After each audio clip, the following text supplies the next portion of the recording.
Hello my fellow friends and followers, it's me RetroMania, and in today's video I will be discussing my journey with Trace from the very beginning all until Reverie. This video is made both for newcomers of the series who never played this game, who never played Trace, and for people like me who played Trace and love and adore it. The first part of this video will be a spoiler-free one, and the second part will be with spoilers. I will obviously warn you when the spoiler starts so that you can skip it, so that everyone can enjoy this video even if you never played Trace. And with this out of the way, why not we jump to my Trace journey? Let's go.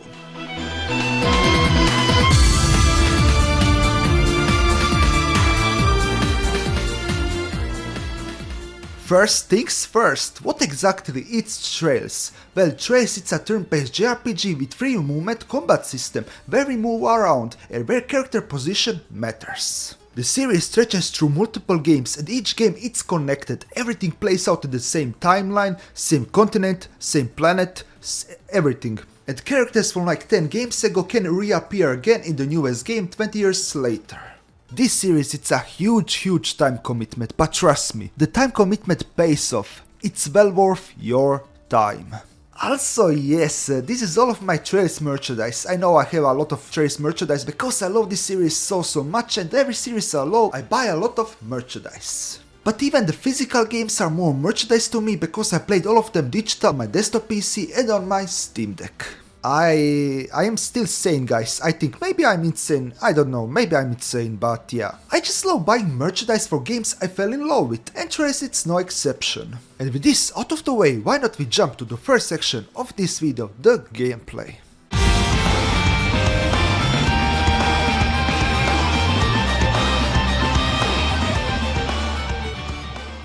I already mentioned how each attack has a certain range, and if you move away from the enemy's attack range, then the enemy's attack will miss you. This adds another layer of complexity, because you need to think about your next move, because if you dodge the attack, you cannot attack the enemy. With other words, you wasted a turn, so you need to think twice if you want to attack the enemy and make a counter attack, or do you want to dodge the attack but waste a turn. Another incredible gameplay mechanic and element, it's the Ornament system. Now for newcomers of the series, you probably ask yourself what exactly is the Ornament system. Well, Ornament system in simple terms for the newcomers, it's a device what grants the user arts, what are pretty much magic by inserting stones, what are called quartz. These magical abilities are called arts and not magic for obvious reasons. I cannot mention them here, but people who play it cold still know exactly what I'm talking about. One very huge critique I have for the Ornament system, it's how they downgraded this system after Trace to Azure and beginning of Cold Steel 1. Let me explain. Each ornament can accept 7 types of quartz. I mentioned these stones before, and these stones give you abilities to use arts. And the 7 elements I'm talking about are water, wind, earth, fire, and then we have the higher elements called time, mirage, and space. In the early games you will equip these quartz, these stones, and get a certain amount of elements. Let's say stone X has 3 fire, 2 water, and 1 earth. Let's say to get the art fireball you need 2 fire, and this stone has 3 fire, so you get automatically this art. But let's say for example you have 2 stones with 1 fire, if you combine these stones you will get 2 fire. 1 plus 1 is 2, and with 2 fire you also get the fireball. So with stone X you get immediately fireball, and with stone A and B would have like 1 fire. You need to equip both stones, stone A and B, would give you like 1 fire to get the fireball art. But if you equip stone X, what already has 3 fire, you will immediately get this art, so yeah. And if you have even more fire, you will get even a stronger fire element art. Magic. So quartz stone element calculation was a thing in the early games. Sadly they removed this amazing feature in the newer games. I don't know why, because this feature was so fun, so complex, and added another layer of complexity to this game. So after Trace to Azure, everything is much more simple. So let's say you add a fireball quartz to your ornament, you get a fireball art. If you add for example a waterfall quartz to your ornament, you get a waterfall art. I didn't like this change, I think it simplifies this game too much, and I don't think that JRPG fans need a more simplified game. We live and die for these type of mechanics, right? Another gameplay mechanic you have at your disposal are the equipments. Equipments are separated as body armor and as accessories. In the later games they also refined many combat mechanics, taking inspiration from many other JRPGs, like for example the all-out attack from Persona. Also a very important fact to mention are the turn order bonuses, what give you extra bonus effects, what can make and break up battle, and it goes both sides, so enemies can also take advantage of this bonus. That's also very cool that enemies can also take advantage of these bonuses, and you really need to calculate your next move so that you can survive. There is so much more gameplay I could discuss, but we will be there for hours and hours, so I would like to end this segment, but before I end this segment I would also like to discuss the crafts, and especially the S-crafts. Crafts are pretty much character unique skills and abilities. They would possess these abilities even without an ornament, even without magical quartz, magical stones. For example, a swordsman can use his sword skills, even if he doesn't have magical stones, magical quartz around him, so yeah. There are also super crafts, what are pretty much finish a move crafts, and they all look so cool, so amazing. I love the animations, the music, the soundtrack, the voice acting, it's so cool and always a treat to see a new S-craft. There is so much more I could discuss, but we will be there for another 2 hours and I don't have this luxury, so let's move on to the music segment of this video. And I love the music in this game. The music in this game is just amazing, just breathtaking. So yeah, let's jump to the music segment.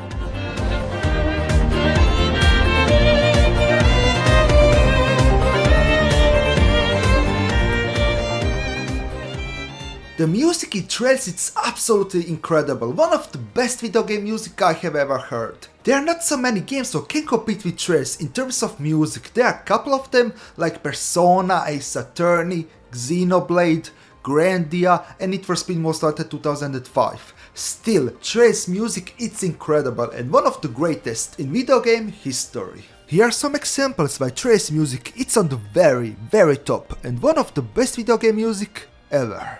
Enjoy.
And here we have it, guys. These were some small examples why Trails music is on the very top. The music is so good that I even have physical copies of the music CDs. And yeah, I mean, the music is just incredible. I mean, you listen to the music is just breathtaking. But with the music aside, there is still one juicy part I want to discuss, the story. And I will split this part into 2 parts, spoiler free and with spoilers, so that both sides, people who played the game and people who didn't play the game, can enjoy this part. So let's jump to the story segment.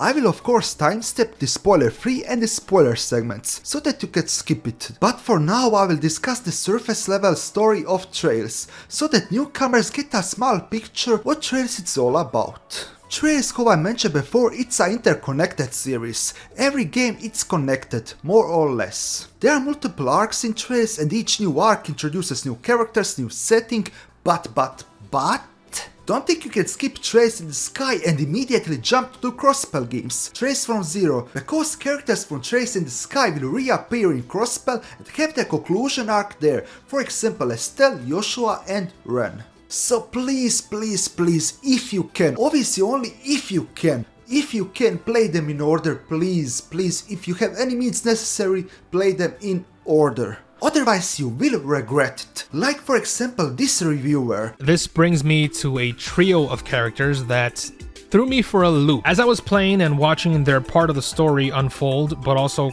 kind of come to a close, made me realize that maybe I should have started with Trails in the Sky. Estelle, Joshua, and Ren. I'm assuming the moment at the end of the game when their arc, I guess you could say, comes to a close is supposed to be an impactful, emotional moment, but I felt nothing.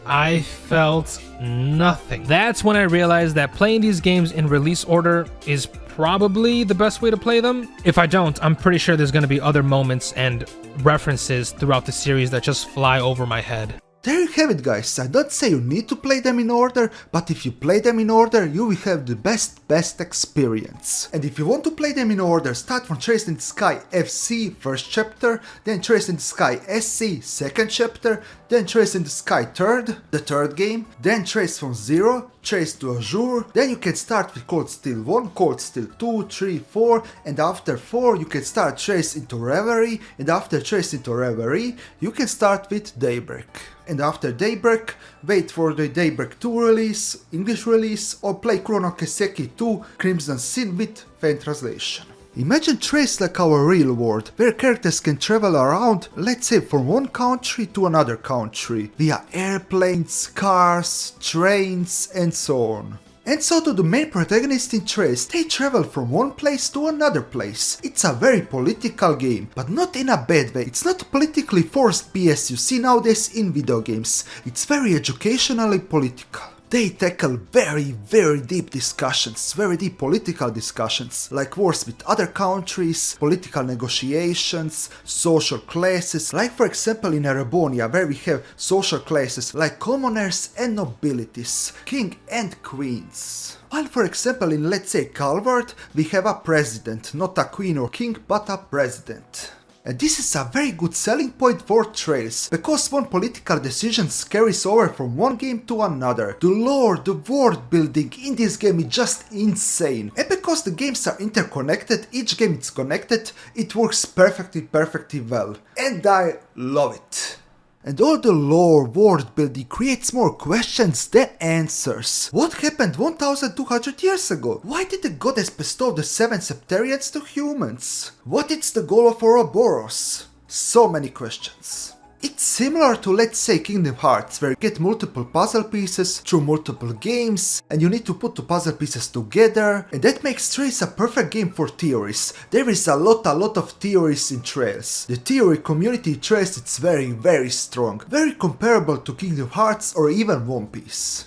And because Trace is interconnected, it's very hard for newcomers to enter the series. I have easily spent 8, maybe even 900 hours in Trails. With Daybreak it's probably even over 1000 hours, so yes, 1000 hours. It's a huge time commitment. But trust me, the time commitment it's well worth your time. You will spend a lot of time in this universe, but trust me, the time flies so fast with Trails. I started my Trails journey with Trails in the Sky and all the way to Trails into Reverie, and I finished my Trails journey in 7 months. It will probably take you 6 to 8 months to catch up to the newest release, maybe more, maybe less. It all depends on how much free time you have at your disposal.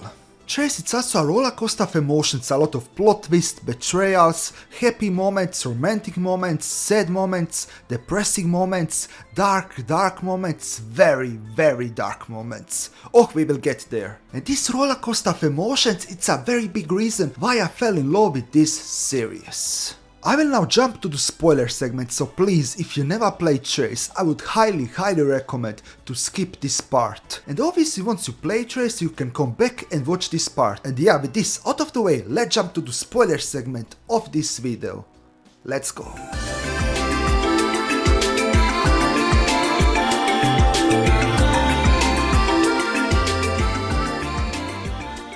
Now let's discuss in more detail why I love and adore this series. My journey started with Trace in the Sky FC, first chapter, and I immediately fell in love with Estelle and Joshua. Falcom has a problem with first games in every series, in every arc. Like for example Sky FC, the start was a little bit too slow, but in the end it was so amazing. The final couple of hours in Sky FC were amazing, I loved it so much, great end. The only game what comes to my mind what breaks this curse, it's the Crossbell arc with Trace from Zero. And in my opinion, Trace from Zero was amazing, incredible, one of the best games Falcom has ever made. It was incredibly paced, not too slow, not too fast, and the cast was great. It was compact, small, and every character had his amazing moments. But back to Trace in the Sky, I also loved Ouroboros, especially in Sky SC, second chapter, where we meet Ouroboros members and everyone has a backstory, character development moment, most of them even have a connection with our main group, main cast of characters, and my favorite by far was Ren. Such an emotional roller coaster with Ren. You go from sad to angry to again sad, it was just incredible from start to finish. Now after reading my script I see I forgot one of the best characters in Trace. I didn't mention Blue Blanc. Blue Blanc is with Ren easily the best character in Trace in Sky SC. Ho ho! Ha ha! Sorry, I need to do it better. Ho ho! Ha ha! Ho ho! I also love the relationship between Estelle and Joshua, it was so touching, and I know some people might find their relationship a little bit weird, but they are not blood related. Joshua was adopted to the Bright family around 5 years ago, so he was with Estelle around 5 years. And the relationship is so cute that I approve it. So yeah, I approve it. And so many questions come around and you ask yourself what exactly happened 1000 years ago, why are there robots, what happened 1000 years ago, why is humanity so underdeveloped, why was the civilization over 1000 years ago so advanced? You ask so many questions and that's why I love Trails so much. Also a good question, it's why did the goddess even bestowed the 7 Septarians to humans? So many questions and then Trace adds new questions, we have multiple worlds, multiple timelines, multiple realities. I mean, it's the goddess even real? We don't know, we don't know anything. But that's exactly the appeal to Trails. I made so many theories. This series is so good for theories. You can make millions of theories. Once we saw the problems with Trace in the Sky first chapter and second chapter, we entered the third game, where Kevin is the main protagonist. I really like Kevin in Trace in the Sky SC, but his character truly shines in Trace in the Sky the third. Also, before I move on to Sky the Third, I wanted to mention how I love the scene with Kevin at the end of Sky's second chapter, where Kevin shows his true intentions, his true face, and kills Wiseman, the Faceless, with the sword pail. But it's also very ironic, so ironic, because this sword weapon was the reason why Wiseman's family died. His whole family died because of the sword pail. But make no mistake, Wiseman was truly evil, like pure evil, like crazy evil, like crazy scientist evil. So he kinda deserved it, but still, I mean, it's ironic that the sword pail from Northumbria, what killed his whole family, also killed him in the end. And he wasn't even in Northumbria, so... But let's go back to Trace in the Sky the Third. And we got so much more backstory from so many other characters. I personally didn't like the gameplay of the third game, but the story definitely made up for it. The story was amazing. My favorite backstory character door, by far, by very far, was backstory door 15, Star Door 15. Let me tell you, Star Door 15. Oh my god. What is going on? This was so dark, so brutal, so dark. I don't know how I can show this on YouTube. I cannot even explain it. Even if I try to explain it, YouTube will cancel me. YouTube will fucking cancel me if I talk about it. Okay, I will still try it. Let's say Ren was taken away from her family in a very dark room. The house where she lived was called quote-unquote paradise. Quote-unquote paradise. And she was there to... let's say pleasure... no, I cannot say it. Let's say she was quote-unquote violated by older men. You can piece the things together. I don't... Yeah, it's very dark. This door also makes you understand Ren better as a character, why she joined Ouroboros or why she defended Ouroboros when Estelle called them evil. Look guys, Estelle, it's not wrong calling a spade, but Estelle also didn't know about Ren's backstory, and in Ren's eyes, Ouroboros are pretty much heroes who saved her, who rescued her from paradise. There are many layers to it, that's what makes it so incredible. Then we go to Crosspell, and in Crosspell in Trace from Zero, we see the conclusion of Estelle's, Joshua's and Ren's arc. But what we also get in Crosspell, it's a new cast of characters. And I love this new cast of characters. Lloyd, it's my boy. He's such an incredible main character, but not only him, everyone in the SSS special support section of the police department, it's goated. Theo's backstory, it's also very dark, very sad, but also very amazing. Randy, it's also my guy. I can see myself going on a drink with Randy. I mean, Randy's a cool guy. I would definitely drink one with Randy. One of the aspects I loved about Crosspell, it's the compact cast of characters. One of the big critiques I have for Cold Steel and later games in the series, it's how many characters are there in one game. For example, in Crosspell, especially in Trace from Zero, we only have 4 main characters, so only 4, and because you only have 4 main characters, you can flesh them out, give them backstories, they can interact between each others. It's much easier to manage, and the game doesn't need to be over 100 hours long. I think you can finish Zero in about 30, maybe 40 hours. It's one of the shortest Trace games together with Trace and Sky FC. What I also enjoyed was the frustration, the hardships Crosspellians went through every single day. To understand why Crosspell is in such a position, just need to look at the world map. Look at the world map. Crosspell is right in the middle between Erebonia and Calvard, 2 of the biggest nations in Zemuria. It was very easily influenced by both political corruption from Erebonia and Calvard, and even the mafia from Calvard and Erebonia found a new home in Crosspell. One of my favorite games in Trace is Trace to Azure. I love Trace to Azure, it's one of my favorite games and it's also the conclusion to the Crosspell arc. The ending in Azure, it's so amazing, so many tears, so many crying, tears of both joy and sadness, but especially joy. Be it Arya's background, backstory, the backstory of Guy, how Guy ended up dying, the reunion between Lloyd and his little child Kia. Oh my god, I almost forgot, the goodbye between Guy and Lloyd. The last speech between Guy and Lloyd was so emotional. Oh my god, I loved it, I loved it. In my opinion, Trace to Azure, it's peak fiction, one of the best games in the Trace series. But yeah, let's move on to the next series, the Cold Steel series, starting with Cold Steel 1. We travel now from Crosspell to Erebonia, where we meet Rin Schwarza, a practitioner of the 8 Leaves One Blade school. I like Rin a lot, he's a great character, had a lot of character development moments, and to be fair, he also had 5 games to have the character development moments, but still, great character, I like Rin a lot. Let's now touch to my problems with Cold Steel, and even though I had some problems with Cold Steel, I think Cold Steel overall it's an amazing series, an amazing arc. But there are some small problems I have with Cold Steel, like for example the very large cast of characters, or for example the romance thing, and I don't have a problem with romance in video games, but I don't think it fits Trace. Because Trace continues from one arc to another, and you cannot really like, let's say you romanced Emma or Laura, let's say in 10 arcs he comes together with Elisa or something, I mean, yeah. Or will Rin be single? What it's about the other girls? I mean, they all simp for Rin, are they going to be single at the end of the game, at the end of the Trace series? Because when you see Emma, Laura, Fee, you have never seen them flirt with other guys, only with Rin. They are only flirting with Rin. So what will happen after the series ends? Are they all single? I mean, yeah. But besides that, I think Cold Steel it's great. Just the romance and the too large cast of characters, it's a little bit But besides that, Cold Steel, great games. I really like Cold Steel's story, overall story. Osborn as a main antagonist was great. Great main antagonist. His story with Rin, that he's Rin's father, and that Osborn gave his heart to Rin. I mean, he literally gave his heart to Rin, so he's heartless. He's literally heartless.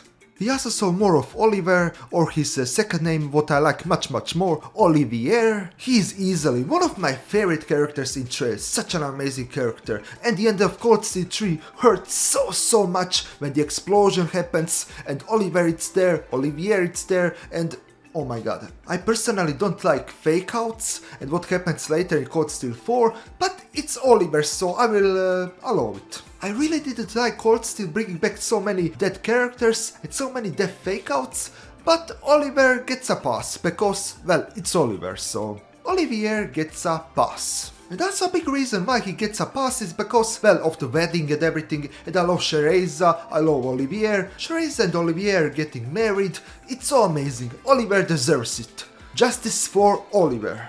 Hashtag justice for Oliver. What I also liked about Cold Steel, especially Cold Steel 3 and 4, it's how all of my characters come together to save the world. Everything comes together, it's so amazing. I really like these scenes, it's so amazing to see everyone come together, help out and save the world. The next game, it's Trace into Reverie. This game, it's a conclusion to two amazing arcs, Zero and Azure arc and the Cold Steel era Bonnie arc. It's similar to, let's say, Sky the Third, it's a epilogue chapter, what concludes both Cold Steel and Crossspell. I don't want to spend too much time on Reverie because first of all it's a newer game, maybe not all of you have played it, but besides that I have already spent so much time with other games talking about other games and the video it's already so long. I don't want this video to end up like 2 or 3 hours long, so I will say just a couple of words about Reverie, but I really love the Reverie. Reverie, it's one of the best games in the series, by far. First of all, I love C. C is such a great character, his plot twist, the story around C, and then Lapis, such a great new character, then we have 9 and 3, Aka, Nadia and Svin, so well written, such great characters, and sadly for 3 and 9, Nadia and Svin, you need to read the book 3 and 9. You will not understand their full story if you didn't read the book 3 and 9. I will definitely critique this one, because even though I love Reverie, I think this is very bad. Very bad practice. Any of this should not be necessary. The story of 3 and 9 should be in the game itself, and not sold separately as a book or as a digital read, so that you don't need to animate the backstory of 3 and 9, of Nadia and Svin. I had the exact same problem with Final Fantasy 15, where they put like books, movies, anime, and you need to read and play everything to understand the story of Final Fantasy 15. Watch this anime, watch this movie, read this book, play this DLC. No. This should be day one in the game. End of story. Also a huge improvement in Reverie over the other games, over the other Trace games, are the cutscenes. They look so much more fluid and so much better animated, so much more animation and so fluid. Make no mistake, they are not necessary. You don't play Trace for the cutscenes, but they do add another layer of greatness. The series was already great, but this adds another layer of greatness. Falcom it's really refining the series into something great, into something even better. The story was always great, the characters were also always great, the world building and lore it's even better, and now with the cutscenes, amazing. Everything is just breathtaking. And yeah, let's finish this video with my final conclusion and why this series is so amazing and so special to my heart. So let's jump to the conclusion segment.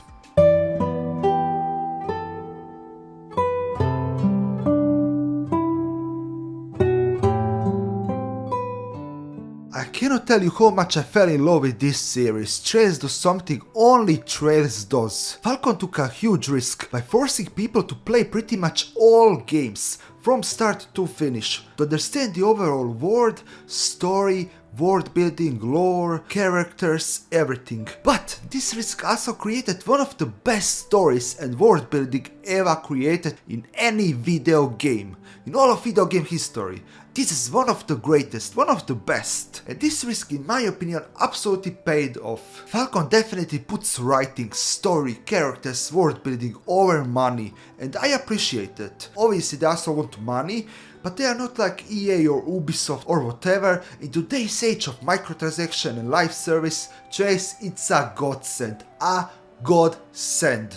And now that I have finished all the official released Trace games, I cannot wait for Daybreak, what is coming up in couple of weeks. And after Trace through Daybreak, I'm immediately jumping to Kuro no Kiseki 2 Crimson Sin by using fan translation, and after Kuro no Kiseki 2, I'm definitely playing Kai no Kiseki. Kai no Kiseki is coming up end of this year, and it's coming up only in Japan, but I'm definitely playing it. If I need, I will use translation, I will use Google Translation, I don't care. I am definitely playing it.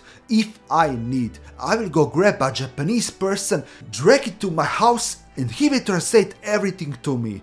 I'm playing this day one. I'm telling you guys, I'm playing this day one. Anyways, thanks for watching, I hope you liked this video. If you did, why not comment, like and subscribe. And with this out of the way, I wish you all a wonderful day. Sayonara my good old Trace fans. Bye, bye, bye, bye, bye, bye, bye, bye, and bye.